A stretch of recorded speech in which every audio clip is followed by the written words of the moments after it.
What's going on, everybody? Welcome back to GmiasWorld. Today we're going to be talking about the defensive aspect of Madden 20 and how you can win more games, just setting your defense to a specific type of threshold, alright?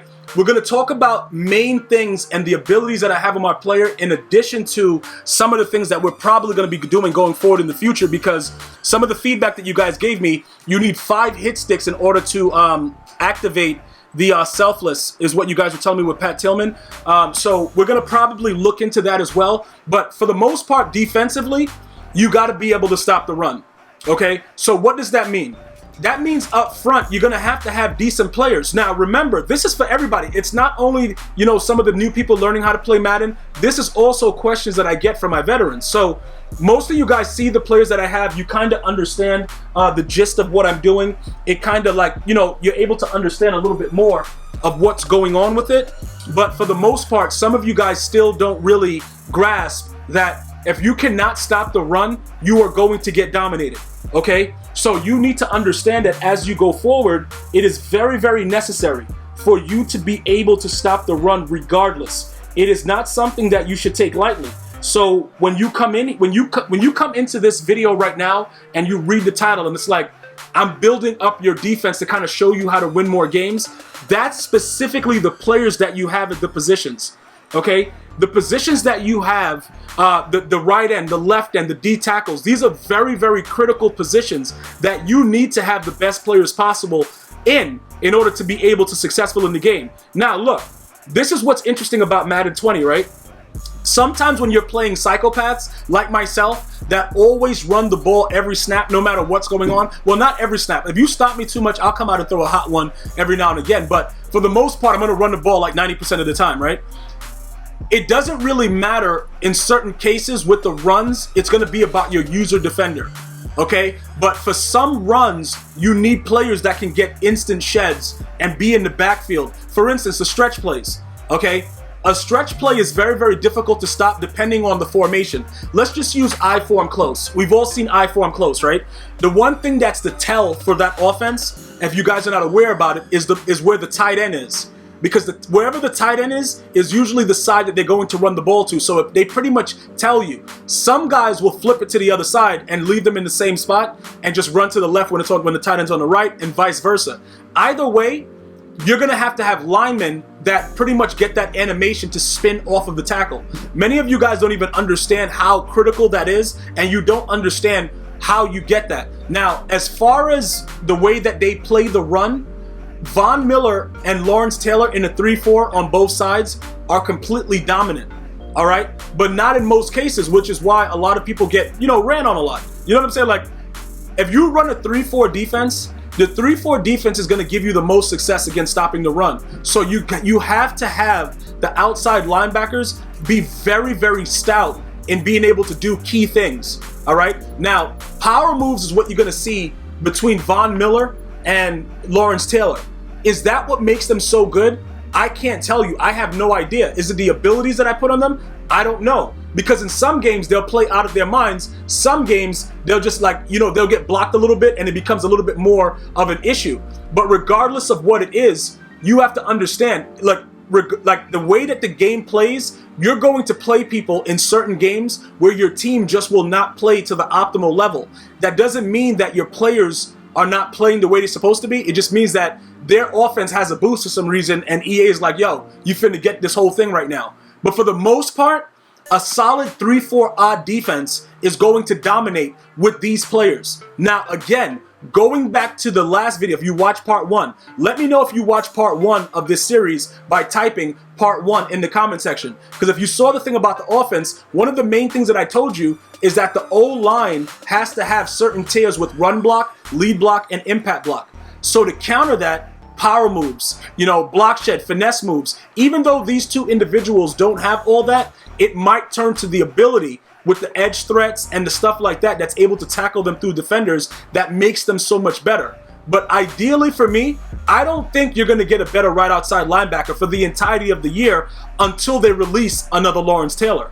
I think they did a very good job with the release of his card by giving him an 85 speed so early in the year, because we all know, for the most part, what Lawrence Taylor was. And I feel that his card resonates that fact. that's one of the cards that I don't believe anybody can say that EA, yo, a L, or yo, bro, they put an L out on that. I don't believe that, because the way that he plays is very, very good for so early in the game, and we probably won't get an upgrade for him probably until, the harvest or whatever. But for the most part, those are things that, I would recommend. Now, would you power up Lawrence Taylor up until you can get his full card if you can't afford it right now? Absolutely. The thing about Von Miller now, he is in packs, so it's a chance that you could pull him. It's also a chance I could pull a rabbit out my butt cheeks. So, I don't think I could do that. I haven't learned how to do it. Maybe with, strong, practice, I'll be able to one day do that as a magician, but it's highly unlikely, which is probably what's going to happen with your packs if you try to pull Von Miller. You might not get him.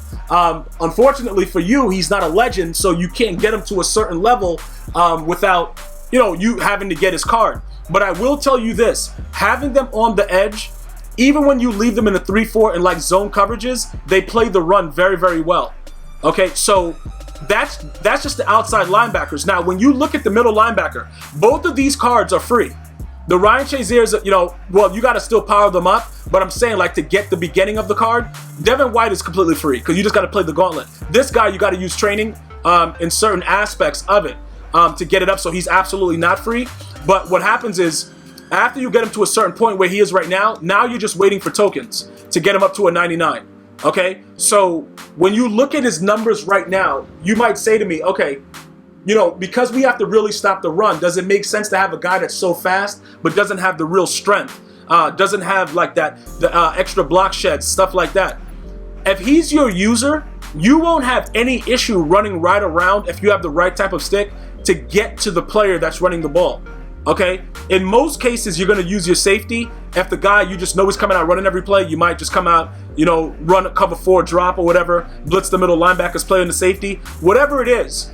You don't really have to worry right now about the middle linebackers block sheds because usually we're going to be usering one of those players. So with your user against the opponent's user, you got to win that. Like, if you can't win that, that's going to result in obviously more yards. So that's your practice. You got to practice being able to, move around players and get through tackles and be able to, conservative tackle. If you go for hit sticks, you're going to whiff on a lot of plays. You're going to give up 6. For me, I go safe when I need to win a game. For instance, if I'm playing weekend league and I got to win a game, I will not try a hit stick. I will simply always go for the conservative tackle and use the speed of both Ryan Shazier and Devin White to get there just to make the conservative tackle. Just to kind of point it out, that's a very, very good tip that I've been telling you guys over and over again. Sometimes it's just better to not go for the big hit in this game. Because when you go for the big hit and you miss, the fluidity and how fast these players move, you're not going to be able to do anything else. You're just going to be done. So you're going to give up 6, which is what I don't want to happen. So you're going to want to focus on going for conservative tackles and having your middle linebackers have decent speed and hit power, which Devin White and Patrick Willis has. Now, if you're in a situation where you can't afford to power up Ryan Shazier, Patrick Willis is a very, very good middle linebacker, but he lacks zone coverage, and 73 is not too good. If you wanted to leave him out there, you can see Ryan Shazier has the 84, but his hit power is pretty good at the 85, and he will cause fumbles if you get a direct contact on a player. But again, if you leave the CPU in charge and you use the other linebacker, middle linebacker, this guy Patrick Willis with his zone coverage, he's going to get eaten up on a daily. Okay? Pretty much just straight eaten up on a daily without any questions about it. So that's something that I would definitely want to point out. Now, when you look at my D line, right? Because remember, your corners, I would recommend that you have, as fast corners. Fast corners, if you have Muttmaster, you got Pat Tillman, he's out there. Ken Houston, I sub him in at free safety just temporarily. I keep Marshawn Lattimore because he was so fast to start the year. So I know when he gets his next upgrade, he's going to be one of the fastest corners. He may sometimes have to be subbed in for Jalen Ramsey because Jalen Ramsey is the 84 speed. But all around, Jalen Ramsey is one of the best corners in the game as far as man coverage, zone coverage, press, things like that. So I just wanted to point that out. But what you want to look for in your corners, make sure you have decent speed because sometimes the running back does get beyond the line and you need people to chase him down. And if the player is fast enough, you will be able to catch them. Now, finally, when it comes to the D-line, since I got Aaron Donald, despite many of you guys telling me he was garbage, he makes plays every single game for me. Every single game. he makes plays for me. He spins off of every lineman. He does whatever he wants and continues to do it on a regular basis. I'm just being completely honest with you guys. So this is one of my better pickups, all right? If you cannot get to this, if you don't have the currency to be able to get it right now, I would probably wait it out and play solo battles, play weekend league, and possibly try to pull him or pull something that goes into a set. Honestly, I think he's that good.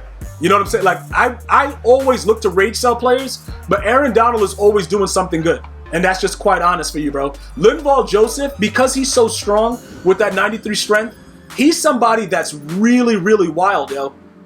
You got to see it. Like, sometimes they'll run a dive, and he just throws the center out the way and just comes right in and tackles him. It's really ridiculous. Now, I do still want to go ahead and, you know, move forward and get another D tackle, Alan Page, you know, very soon, because it's so many fast quarterbacks out there. I still need a faster, you know, D tackle at this point to kind of make plays after the fact. But as far as like stopping the run, bro, yo, I'm telling you, I don't know what it is, but he throws dudes to the ground straight up. You know, like, it's just that, it's that simple. And like I told you guys before, primarily I run out of a 3-4 on defense, so I use 1-2 and then DeMarcus Lawrence as a MUT superstar. I'm telling you this right now, this is probably one of the best values you can get in a card. And all of you guys know what I'm talking about. If you guys know what I'm talking about, just write MUT in the comment sections. MUT, M-U-T. I'm telling you guys this right now. EA probably made a mistake releasing this card like this, giving us these abilities. I'm telling you right now, they pretty much save people a lot of training, which in most cases, I don't think EA is looking to like save us anything. So the trick to this guy is some of you guys powered him up and lost the ability. Because they take away the X factor and they take away the abilities when you power him up, which is a complete L. And I don't like that. That's why I left him like that. But that's one of the things where EA gets you. You got to pay for it and get it back, even though it's already on the card. When I tell you that this guy, by himself, even with his little 75 speed, is always around the play, similar to Aaron Donald, it's just plain as day. This dude is always around. He's always trying to make a play. It's regular. Highly, like, I don't have any issues with this man's card. And that's hard to say because, like I said, I'm always looking to rate sell somebody. I have no issues. I know for a fact if you drop back to pass, if you get more than 3 seconds, you're lucky because this guy's on my D-line. With the run game, he's very stout as well. But the key to the run game, I'm going to give you guys this very, very special pointer. Whatever 3-4 you run, don't get crazy with it. Just spread your D-line and crash them out in most cases and let them do the work. And you use whoever and just follow whichever way the running back is going. You know what I'm saying? Anything like outside of that, it gets a little bit more complex, and then you give your opponent a chance to take it to the house for 6. Cover 4s, whatever. Just don't go crazy because my D-line, with the way that these guys play, they're able to make plays so efficiently, you don't really need to do much to what they're doing. In 3-4 odd, I just spread my D-line and let D-Laws go to work. If I blitz my linebackers, it's even worse. But I'm just saying, in general, you have to be able to stop the run, and this core of players will highly, highly give you the chance of making that happen on a regular basis. And that's pretty much the utilization of my squad and how I put it together and the features that I use, you know, as far as Superstar X Factors with the abilities. You can see, like, when you look at Von Miller, the under pressure works, reach elite works, edge threat works. And I have that, I have edge threat and under pressure and power specialist on Lawrence Taylor. And then, you know, DeMarcus Lawrence, I just showed you his card, and it comes with all of his abilities and his X factor. So this is the system that I've been working with that's been really, really helpful. If you build your team according to these kind of attributes and these type of players, I believe you'll have a lot more success in Madden 20. If you need me to go more in depth, just write more in the comments about if you want me to go, like, you know, actually go into plays and stuff like that, because this part is about the players and what you guys should be looking forward to do right now. But keep in mind, as Madden changes, as they patch it, the game evolves. We have to evolve as well. So some dudes may have to be rage sold in the process. I want to thank you guys and girls so much for watching. I hope you guys are having a great day. I'm going to see you guys and girls soon. Until next time, one love.